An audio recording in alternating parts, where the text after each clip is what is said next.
Je suis Elliot Ness, sortez immédiatement, ça vaudra mieux pour tout le monde. Nous sommes les Barker et personne ne nous aura, nous autres.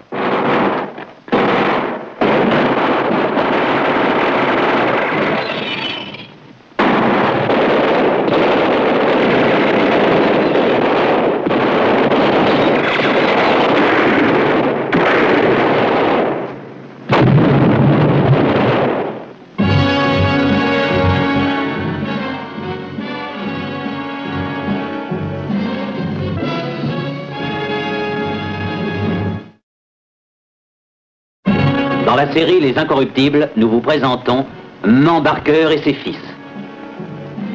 Avec Robert Stack, l'inspecteur Elliot Ness,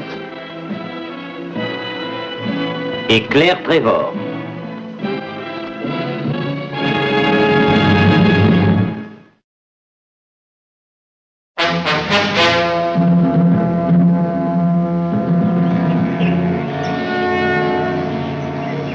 Un des épisodes les plus curieux dans les annales de la police américaine eut lieu le 16 janvier 1935. Tout avait commencé à 7 h du matin par une belle journée ensoleillée de Floride. Merci de nous avoir laissé utiliser votre téléphone. Bill, passe la consigne à tout le monde, en particulier aux agents de police et à la gendarmerie. Ce sont les pires bandits qui soient, et s'ils commencent à tirer, c'est notre peau ou la leur. Bien. Oh, vous vous trompez, vous êtes en train de commettre une erreur. Et moi, je vous dis, madame, que ces gens sont recherchés pour tout ce qu'on peut imaginer, depuis l'attaque à main armée, vol, enlèvement, jusqu'au meurtre. Vous avez entendu parler de la bande à Mand Barker? Mais il s'appelle Clark et non Barker. On loue facilement une maison sous un nom d'emprunt. Mais nous fréquentons la même église chaque dimanche, toutes les deux. Oui, mais c'est la femme la plus dangereuse de tous les États-Unis.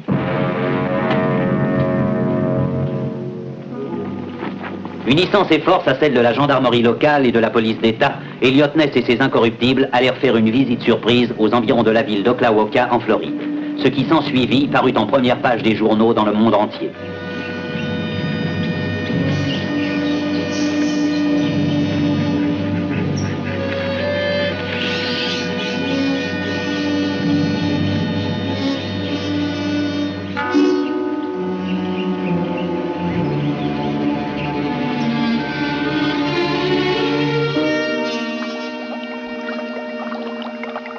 Comment? Bonjour, Lad. Oh, Lad Barker, arrête de me taquiner. Tu veux donc que je me brûle, garnement? Ça a l'air rudement bon, ça, dis donc. Non, je sais ce que tu préfères. Freddy, le petit déjeuner. Pourquoi est-ce que Fred m'a pas réveillé? Je voulais aller à la pêche avec lui. Ça te fait du bien de dormir tard. À nous tous, d'ailleurs, on avait besoin d'un peu de vacances. Oh, chic, alors. Je trouve que Mand devrait ouvrir un restaurant, tu trouves pas, toi? Hein? On se débrouille pas mal dans ce qu'on fait actuellement. Et je ne voudrais changer à aucun prix.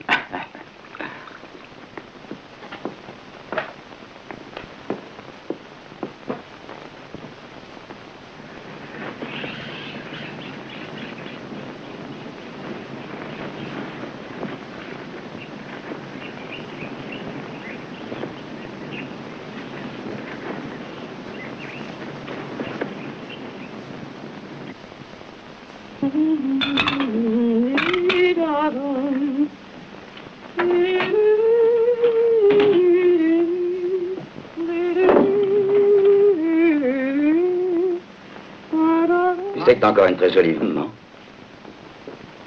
Mieux que quand tu chantais à l'église de Tulsa pendant l'office. This fleeting breath, when my eyelids close in death.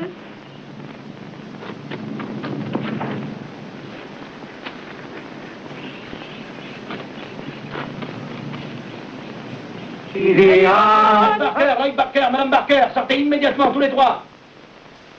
Sortez tout de suite, la maison est cernée, les uns derrière les autres et les mains sur la tête.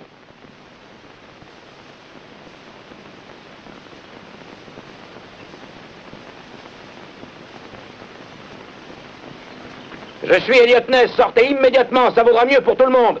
Eh bien, mes garçons, ça devait bien finir par arriver. Je ne crois pas que ça nous prenne au dépourvu.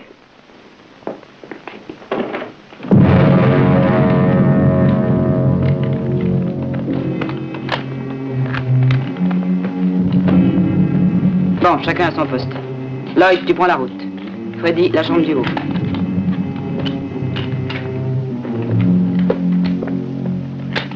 Demande-moi ma veste, monsieur.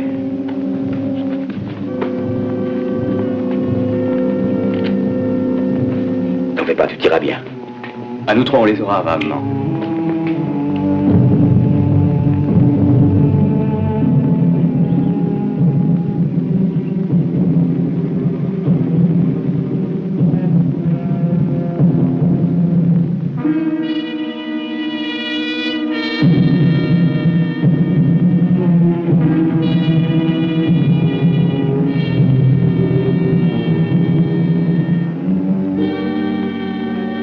Sortez immédiatement, ça vaudra mieux pour tout le monde. Nous sommes les Parker. On ne nous aura jamais, nous autres.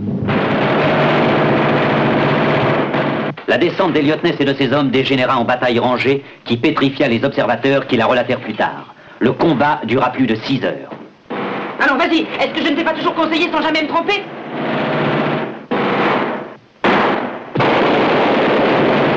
Derrière toi, fais attention à la porte. Oui, maman.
La femme qui avait engagé les hostilités, Madame Kate Clark Barker, mieux connue sous le nom de Man Barker, tenait à la fois de l'animal sauvage et de la furie.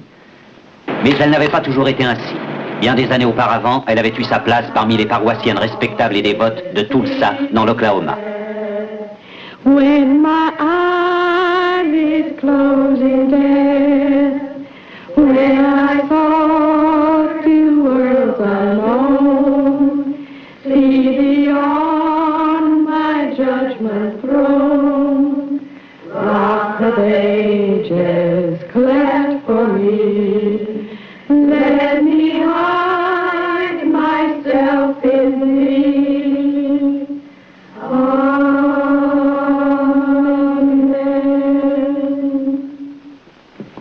Je crois que dimanche, ça devrait être à peu près réussi. Oui, je le pense aussi. Oh, quelle voix ravissante vous avez, Madame Barker. Vous avez chanté de façon merveilleuse. J'ai toujours aimé quand je vous écoute. Mesdames, je trouve que vous vous êtes surpassées. Oh, merci, révérend. Madame Barker, je suis sûr que votre solo a dû particulièrement plaire au Seigneur. Oh, merci, révérend. Permettez une minute. Pourrais-je vous parler quelques instants? Bien sûr. Venez avec moi. Je suppose qu'il veut lui parler de ses fils. Qu'est-ce que je parie? Oh oui, il serait temps. Madame Barker, vous-même et votre mari, vous êtes tous les deux de braves gens, d'honnêtes membres de cette communauté. Dites-moi, pourquoi n'usez-vous pas d'un peu plus d'autorité à l'égard de vos garçons? Ça me surprend. Et moi, révérend, j'en ai plus qu'assez d'entendre chaque personne dans cette ville se plaindre de mes fils. Mais la police de Tulsa elle-même est venue me voir en qualité de pasteur. Vous dites? Ils m'ont donné la liste de leurs plus récentes escapades. Et quelle liste? Je dois le dire. Coups et blessures, actes de vandalisme. Mensonges, mon révérend, ce ne sont que d'affreux mensonges, je vous assure. Je ne doute pas de ce que vous dites. Mais essayez d'exercer sur eux une surveillance un peu plus étroite. Jusqu'ici, la police s'est montrée fort indulgente à cause de vous. Mais ils ont été formels si ce genre de choses se reproduit. Je ne suis pas femme à tourmenter ces enfants pour des riens. Si dans leur cœur il se trouve qu'il y ait un peu d'ivraie, je sais, moi, qu'il y a du bon grain aussi. Et qu'il arrivera par triompher.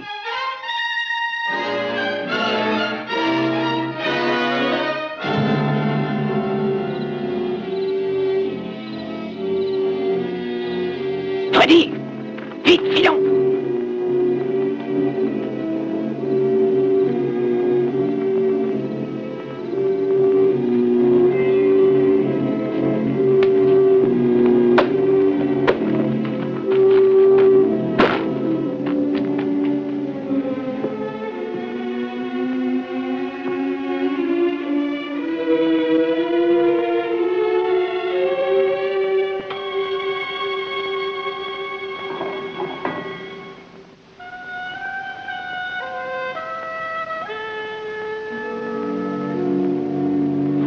Kate, tu n'es pas couché?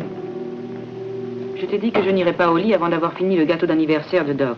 Je parie que tu as oublié que c'est demain l'anniversaire de ton troisième fils. Tu ne te rappelles jamais les dates, pour aucun d'entre eux. Si, je le savais. Non, je l'avais pas oublié. Kate, il est plus de minuit. Ça fait des heures qu'ils sont partis, on les a pas revus depuis le souper. Bon, va donc dormir et arrête de te tourmenter. Mais ils avaient leur drôle d'air tous les quatre en sortant. Tu devrais avoir honte de vouloir toujours imaginer le pire. Dis donc, t'en as de bonne. Comment veux-tu que je réagisse quand un policier vient à l'usine et me crie devant tout le monde? Votre fils aîné, Herman, qui l'a dit comme ça, il va conduire ses 3 frères partis comme il est droit à la maison de correction. Et je te le répète devant tout le monde qu'il a dit ça. Et alors, s'ils sont un peu remuants, un peu bruyants, c'est l'âge, il n'y a pas de quoi en faire un drame. Ça va toujours mieux que de rester un pauvre minus mal payé qui ne fera jamais rien et à qui tout le monde marche sur les pieds.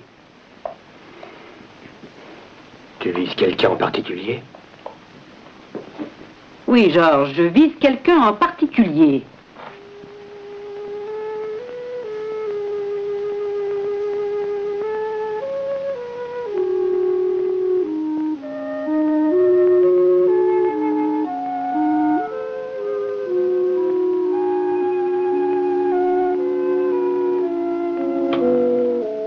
C'est ça, Georges. Arrête de te tourmenter et retourne te coucher.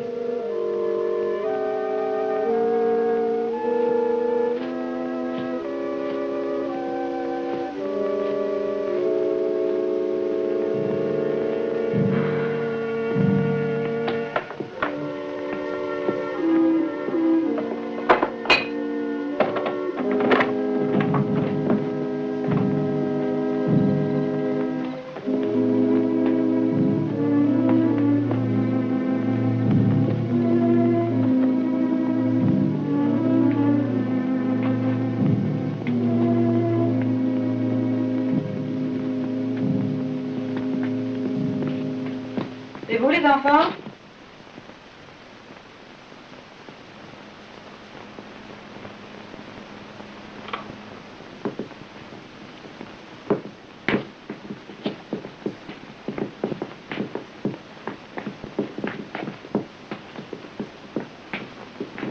Qu'est-ce que tu fais encore debout, maman? Ah, c'est vous, les enfants. Voyons, Herman, tu sais que tu ne devrais pas faire rentrer tes frères si tard. Oh, je te demande pardon, maman. Remarque que... Pour des frères, je trouve que c'est vraiment bien d'être amis comme vous l'êtes. Où étiez-vous, tous les 4? On a été au cinéma ce soir, papa. Aucun cinéma n'est ouvert à cette heure-ci, tu le sais bien d'ailleurs. Ce sont des histoires à nouveau. Je devrais aller chercher ma ceinture de Ne cuir. fais pas l'idiot, je t'en prie, ce sont eux qui te flanqueraient une raclée. D'où venez-vous, je vais le savoir. Laisse, c'est pas tes oignons. C'est pas étonnant que tout le monde les attaque et les calomnie, puisque leur propre père apporte de l'eau au moulin. Fais-leur ouvrir le sac qu'ils portent, qu'on voit ce qu'il y a dedans. Bah, c'est quelque chose pour maman. On voulait que ce soit une surprise. Oui, et à cause de papa, tu t'es fichu à présent.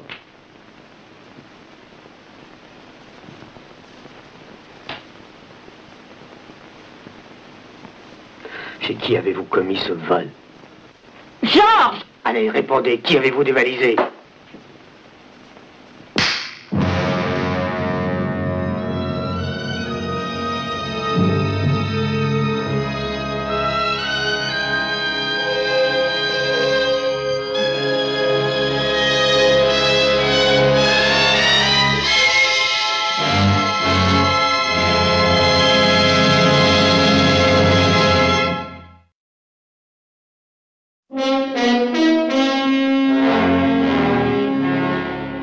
Le lendemain après-midi, Kate Barker fêta l'anniversaire de son fils préféré, celui qu'elle avait surnommé Doc. Regarde, Doc, 18 bougies. Hurrah! Bon anniversaire! Ah, il doit être fameux, Sensationnel! On va y aller, oui. Il faut que ce sérieux Doc fasse un discours. Bon anniversaire, Oui, tu vas faire un discours. Commence par souffler les bougies. J'y vais.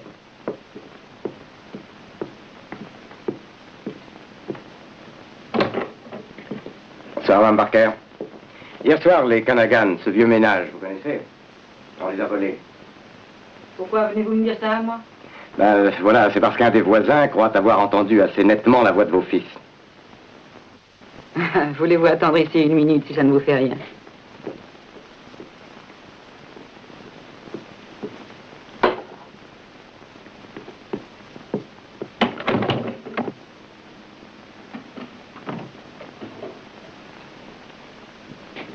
Le l'officier de police me dit que les objets de valeur ont été dérobés. Mais enfin, Seigneur, pourquoi vient-il nous demander ça?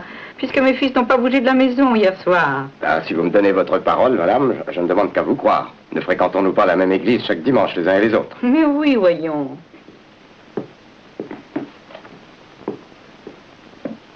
Je fais le serment solennel que mes 4 fils étaient tous à la maison hier soir.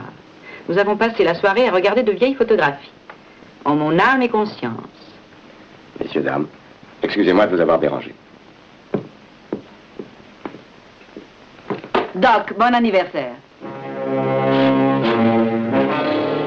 Tous nos vœux chaleureux, joyeux anniversaire. Tous nos vœux très chers Arthur. Tous nos vœux en ce beau jour.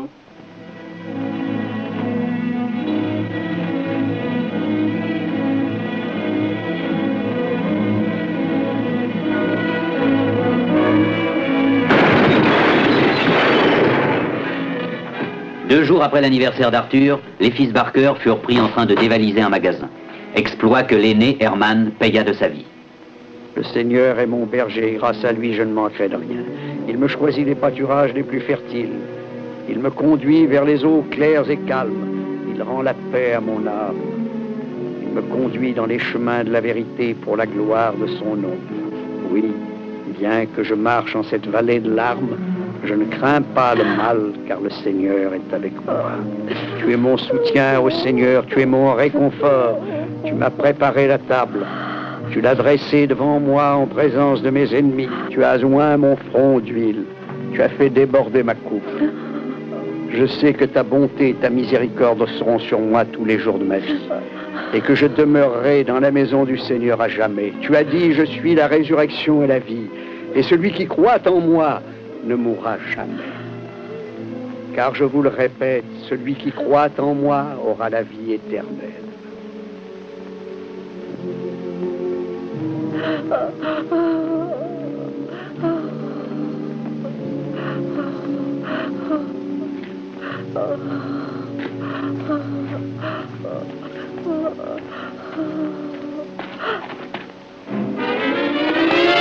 Laissez en paix mon fils. Tais-toi! C'est toi qui l'as tué. La balle qui l'a tué, c'est toi et non la police qui l'a tiré. Ça n'était qu'une petite crapule. J'essaie d'avoir du chagrin et je ne ressens que de la honte. Mettez ça dans votre journal, monsieur. Georges, pas un mot de plus. Vous pouvez parler d'un homme qui a travaillé dur pour élever ses fils de façon convenable et qui l'en a empêché. Dis encore un mot et je te casse la gueule. Kate. Kate. Ils finiront tous comme ça si on les arrête pas. Voyons les enfants, qu'est-ce qui s'est passé?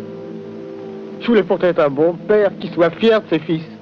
Un homme a le droit de vouloir être fier de ses 4 fils. J'en suis fier, moi, de mes fils. Extrêmement fier de mes fils. Écoute bien, Kate. Dieu m'est témoin que je le ferai, je m'en irai. Je partirai bien loin de vous tous, à moins que vous ne changiez. À partir de maintenant, il faudra que ça change. Vous, les garçons, vous allez travailler honnêtement et marcher droit. Et moi, Kate. Là, sur la tombe de ce pauvre Herman, encore fraîche, faisons une promesse. Une promesse pour qu'ils deviennent des poules mouillées, des pourreux ratés, des bons à rien. Très bien, Kate. Et bon, les enfants?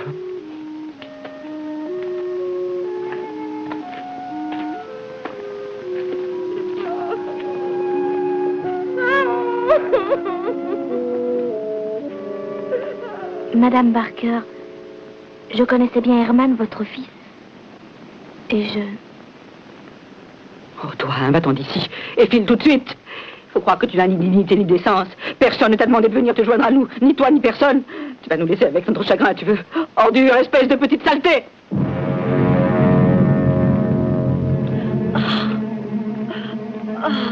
Calme-toi, Van. Van, t'inquiète pas. On s'arrangera bien sans papa. Bien sûr.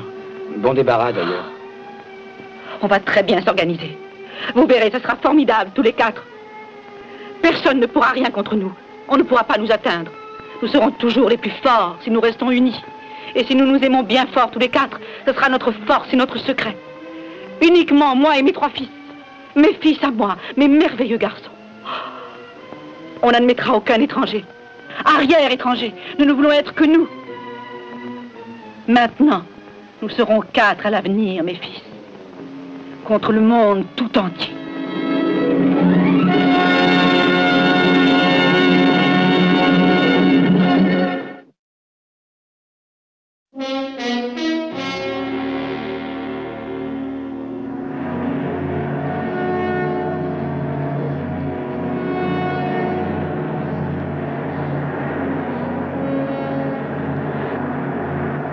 Kate Barker initia ses fils à une vie de banditisme au cours des années qui suivirent. Dévaliser les banques devint leur spécialité.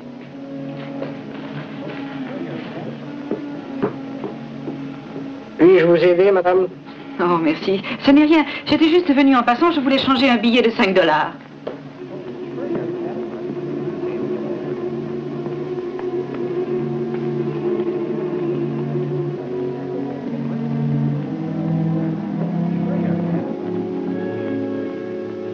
Le lendemain, la presse annonçait qu'une banque avait été dévalisée, que le vol s'élevait à 50 000 $ et que le gardien avait été tué.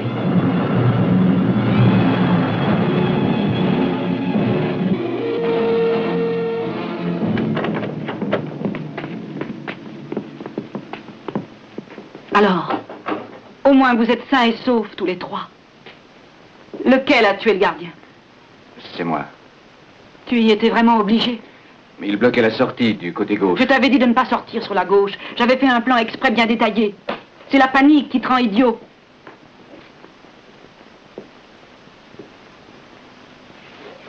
Tu ne tueras pas, vous entendez? Tu ne tueras pas, c'est en toutes lettres dans la Bible. Mes fils n'avaient jamais tué personne. Je te demande pardon. Il l'a pas fait exprès. On nous recherche dans cet état en ce moment. Dimement. Il faut que tu nous caches vite. Aide-nous. Ne nous laisse pas tomber.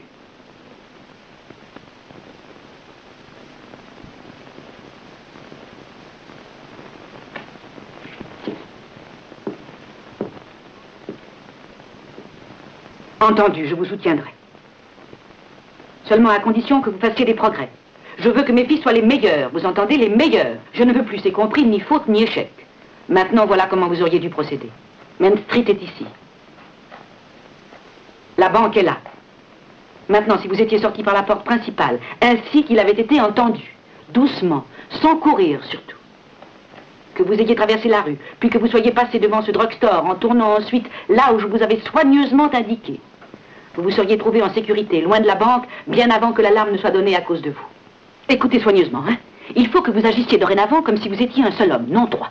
Je veux que le travail soit bon, rapide et parfait.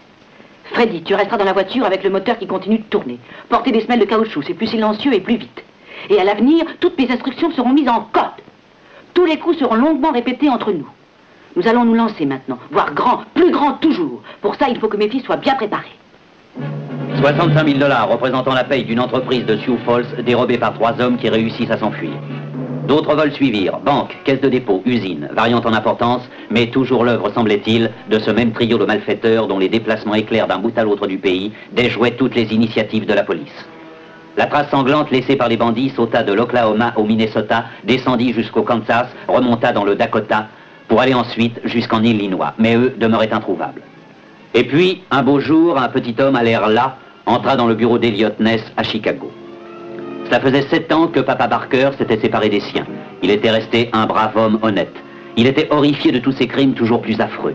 Il en connaissait les auteurs. Des amis lui avaient écrit de Saint-Paul dans le Minnesota qu'ils avaient reconnu la femme qui avait loué la maison du 1274 Robert Street. Des centaines de fausses pistes avaient déjà été indiquées à la police. Celles-ci pouvaient également s'avérer inexactes. Mais Elliot Ness ne pouvait se permettre de négliger le moindre indice, si mince soit-il.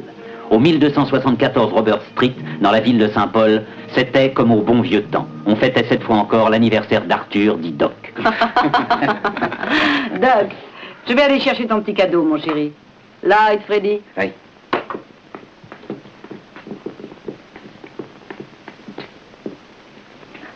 Où est-il allé chercher cette petite?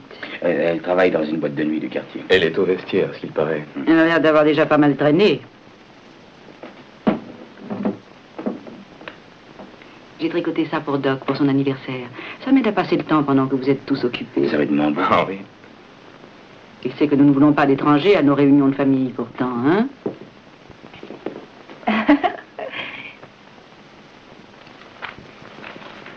Ouvre les yeux.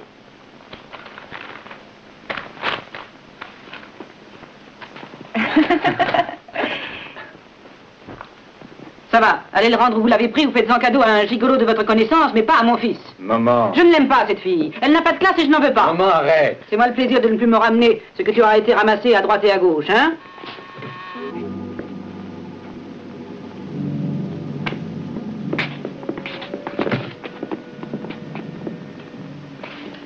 Il a quelque chose dans la main, j'ignore ce que c'est. Il peut vouloir nous attaquer ou bien être de la police.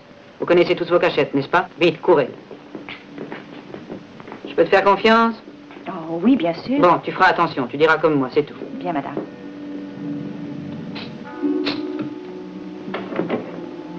Madame Oliver? Non, Olivier, plus exactement. Vous désirez, monsieur? Eh bien, c'est au sujet de la nouvelle ligne d'autobus qui doit passer dans notre rue. Je pense que vous êtes au courant. Nous sommes en train de recueillir des signatures pour que la municipalité abandonne le projet. Oh. Vous ne voulez pas qu'on abîme un quartier résidentiel comme le vôtre, je pense. Non, non, bien sûr que non. Où est-ce que vous allez? Je voudrais que le reste de la famille signe aussi la pétition. Oh, évidemment, je vais appeler ma fille. Héloïse? C'est ma fille. Tiens, mon petit, tu peux signer là. Personne d'autre? Pas d'homme à la maison? Non, nous sommes seuls ici. Merci, je vous suis bien reconnaissant et j'espère que nous réussirons.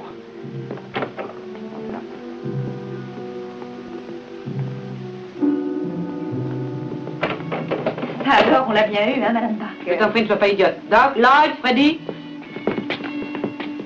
Faites vos paquets. Nous filons et tout de suite.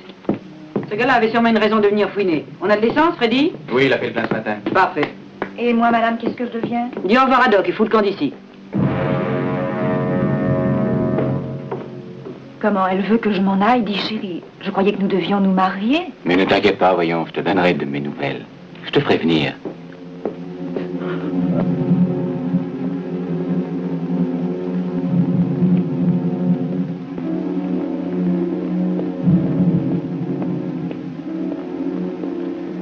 Ce sont les Barker, j'en suis sûr.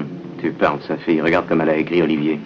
As-tu la preuve que les garçons étaient là? La salle à manger empestait le cigare refroidi. Il va falloir faire vite. Va à la police locale chercher de l'aide. Moi, je vais rester ici à surveiller la maison.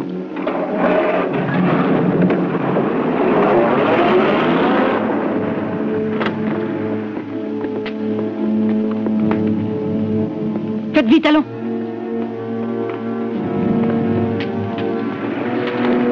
Vite, Doc, mon petit.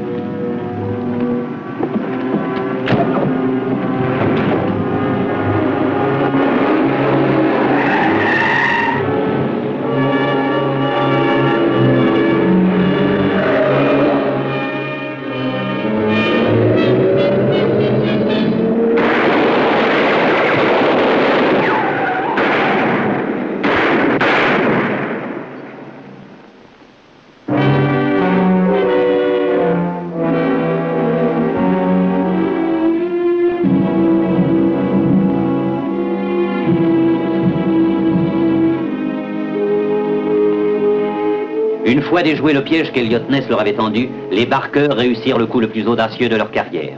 L'enlèvement d'un millionnaire de Saint-Paul, pour la libération duquel ils exigèrent une rançon de 200 000 $.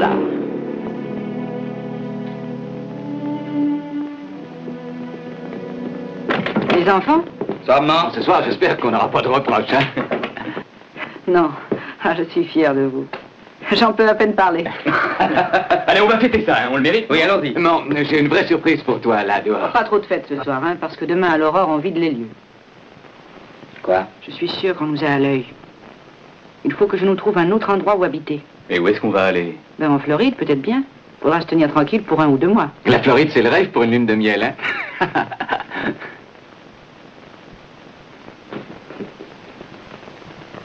Qu'est-ce que ça veut dire exactement, Arthur? Tu te rappelles, Héloïse? Je l'emmène avec moi, maman. Oui. Doc, je regrette. Cette fille n'est pas des nôtres. Mais on est fiancés, on s'aime, Madame Barker. Quoi? Qu'est-ce que tu me racontes là? Espèce de sale Maman, tu n'as pas à la traiter comme ça. Tu n'as pas de raison d'insulter. Aucune fille ne trouvera grâce à vos yeux. Vous voulez garder vos fils dans vos jupes. Vous êtes jalouse. Jalouse, voilà ce que vous êtes. Nous restons tous ensemble. Personne du dehors, rien que nous. Non, je t'avais dit qu'elle nous ferait la comédie de la mère outragée. Héloïse. Écoute bien, tu vas être obligé de choisir maintenant le petit chéri à sa mère. Qui ça va être, hein? Elle ou moi?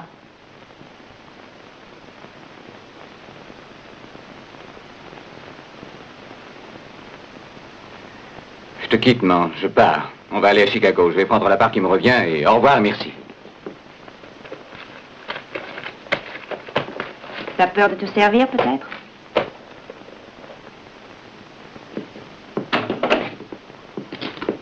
Doc! Tu ne feras pas ça! Il partira pourtant. C'est sa chance de ne pas finir à Alcatraz. C'est avec moi qu'il faut que tu restes. Ce n'est rien tout ce que pensent et disent les autres. Ils ne savent rien de nous.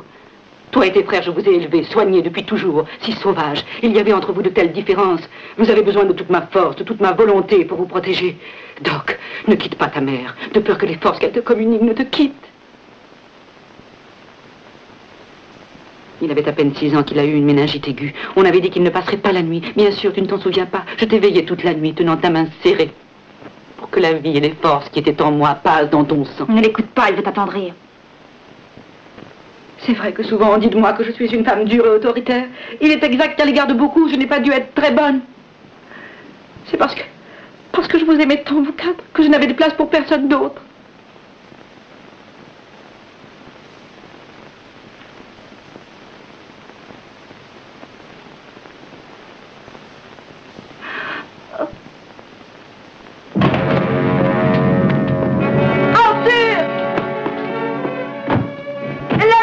Mon petit est bien en Floride. Arthur! On avait le serment sur la tombe d'Herman, voyons. De rester tous les quatre. De nous aimer rien que nous quatre. Reviens.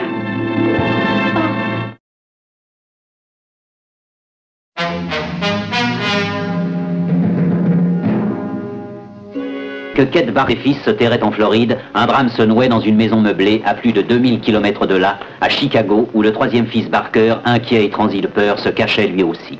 Depuis plusieurs semaines, Doc et Héloïse vivaient au 1187 State Street. J'ai faim. Moi aussi, j'ai faim.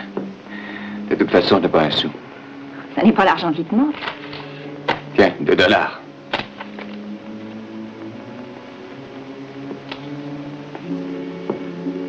Sa part de la rançon était toujours dans le tiroir, intacte. Mais il voulait manger. Sa mère n'était plus là pour penser à sa place. Pour la première fois mis en face de ses responsabilités, Doc Barker commet une erreur. Les numéros des billets de la rançon du millionnaire de Saint-Paul étaient connus de tous les commerçants. L'épicier de Chicago, chez qui ils se ravitaillèrent et qu'ils payèrent avec une des coupures, avertit Elliot Ness. Maintenant, Ness tenait une piste. Un des fils Barker était à Chicago. Comment le retrouver dans une ville aussi vaste? Ness pensa que Papa Barker pourrait lui fournir quelques renseignements utiles sur le comportement de la famille. Il envoya 2 de ses hommes à son garage à Joplin, dans le Missouri. Papa Barker lui apprit que chaque fois qu'un de leurs fils était loin de la maison, leur mère lui envoyait toujours un gâteau par la poste. Or, l'anniversaire d'Arthur, dit Doc, tombait la semaine suivante, et Ness pensa qu'il avait une chance sur 3 que Doc soit celui qui ait fait preuve d'indépendance. Mémo à tous les bureaux de poste de Chicago, dans la ville même et en banlieue. Le personnel des guichets affecté à la remise des colis est prié d'observer attentivement l'homme qui viendra réclamer un petit paquet au cours des 10 prochains jours si cet individu répond au signalement et à la photo d'Arthur Doc Barker. FBI, référence VGK 699, à communiquer à tous les employés intéressés.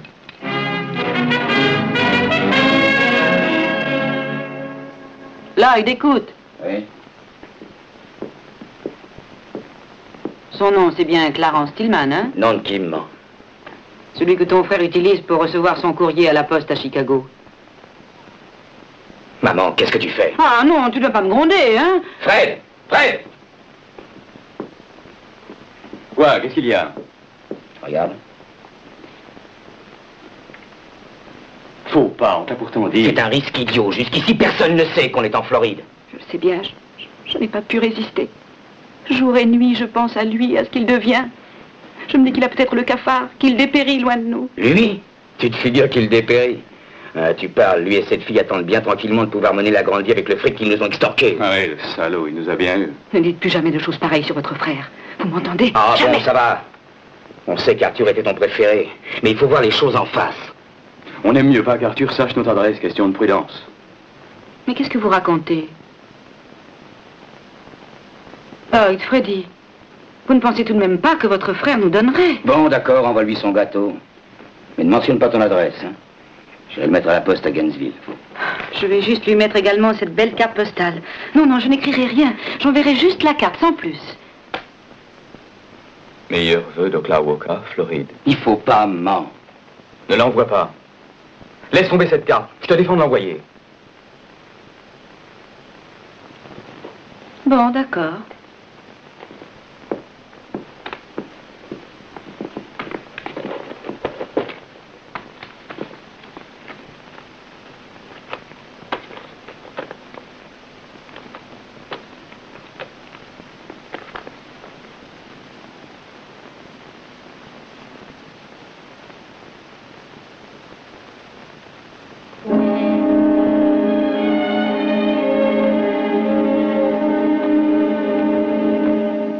Elliot Ness avait misé juste.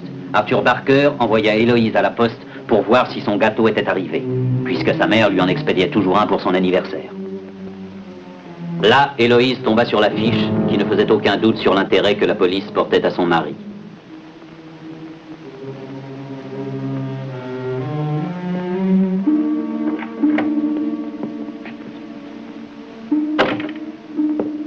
Alors? Alors quoi? Ils ont reçu le paquet? Au nom de Tillman, tu as bien dit Tillman, hein? Ils l'ont, oui ou non? Oui, le colis y est. Non, je t'en prie. Allons, ne fais pas l'idiot, le pire imbécile pour être repéré d'après leur signalement. Je t'en prie. Mais c'est trop risqué pour un malheureux gâteau qui doit déjà être tout rassis. Bon, c'est ton anniversaire et après?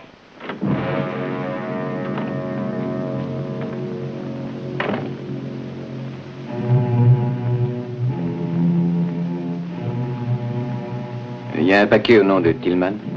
Remplissez cette fiche-là, s'il vous plaît.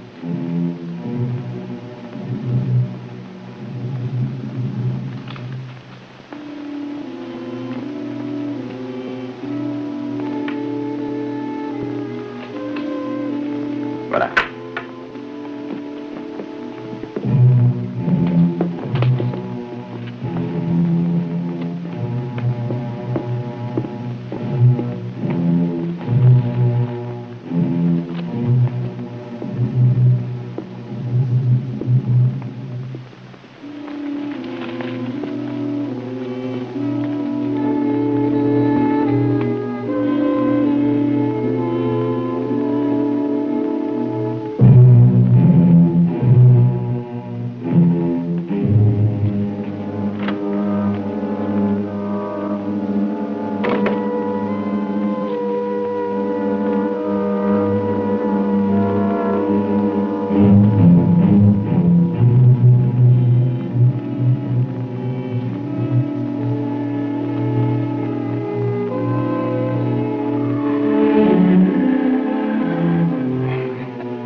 Je n'en veux pas de ton gâteau. Allons, ne fais pas l'imbécile. Mange-le à toi tout seul, et je souhaite qu'il t'étouffe.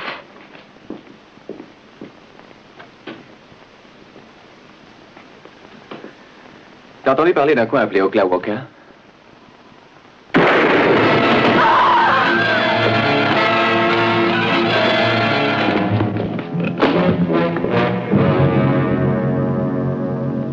Tous mes vœux d'anniversaire, Doc. Ce fut rapidement fait. Le 8 janvier 1935, Arthur Doc Barker fut arrêté à Chicago.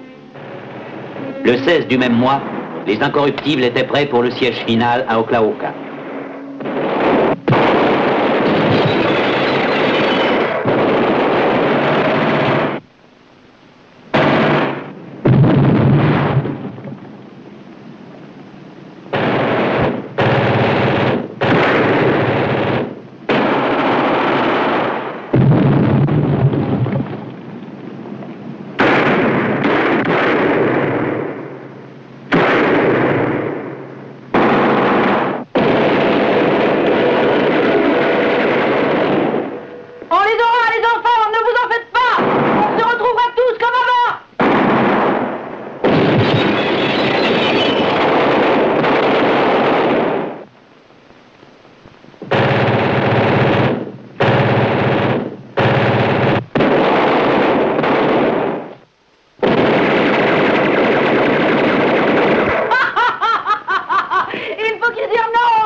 Non, qu'est-ce qu'il y a?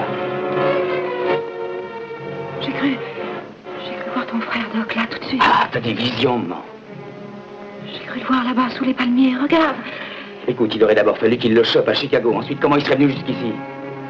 Maman, je te répète, t'as des visions. Non. Non, c'est vrai. Il est là, sous les arbres. Je l'ai vu aussi, moi. Non. C'est lui qui nous a donné.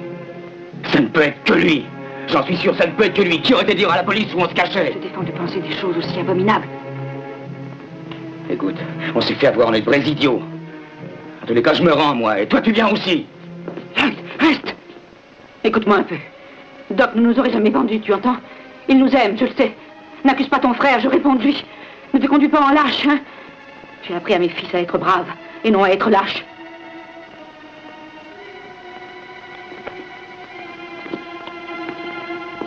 Arrête-le, Freddy.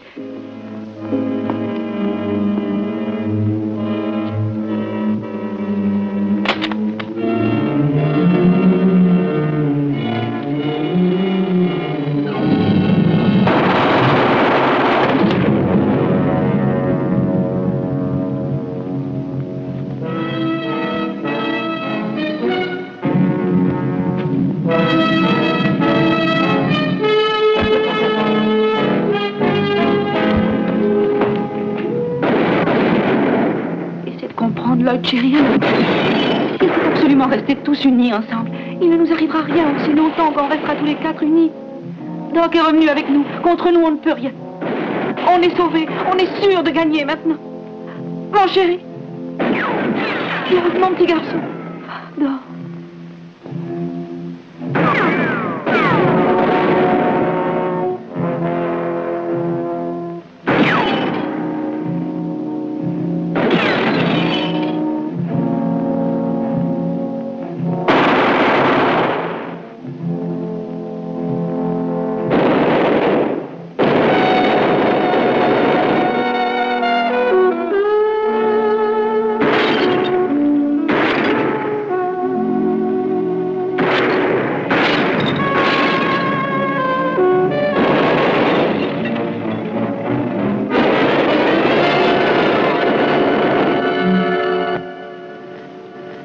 Amené ici, à toi de jouer maintenant. On ne tient pas pour suivre le massacre.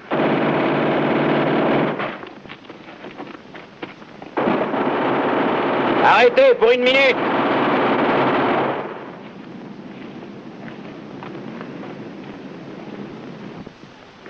Hé, Freddy, viens un peu vite. Doc vient se joindre à nous.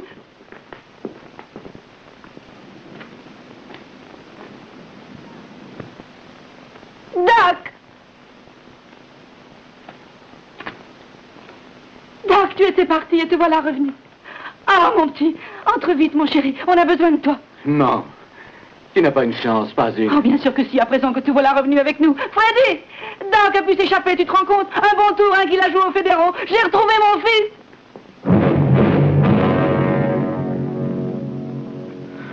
Tire-toi du chemin, maman.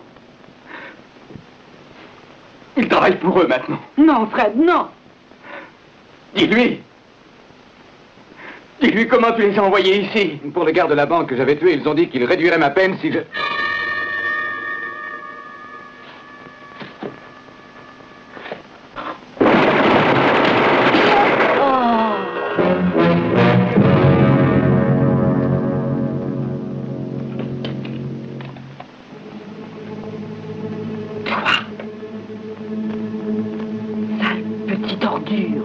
Qui a trahi sa famille. Puisque c'est comme ça, fais-moi un beau cadeau d'anniversaire, non? Tire-moi dans le dos.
Le 16 janvier 1935, à 1h20 de l'après-midi, après 6 heures de siège, la lutte prit fin. On trouva le cadavre de Kate Barker dans le salon, au milieu d'un grand désordre. Celui de Fred Barker était un peu plus loin. Et dans l'autre pièce, celui de Lloyd. À la fois redoutable chef de bande et mère abusive, Kate Barker avait fini d'exercer sur ses fils sa tyrannique et funeste emprise.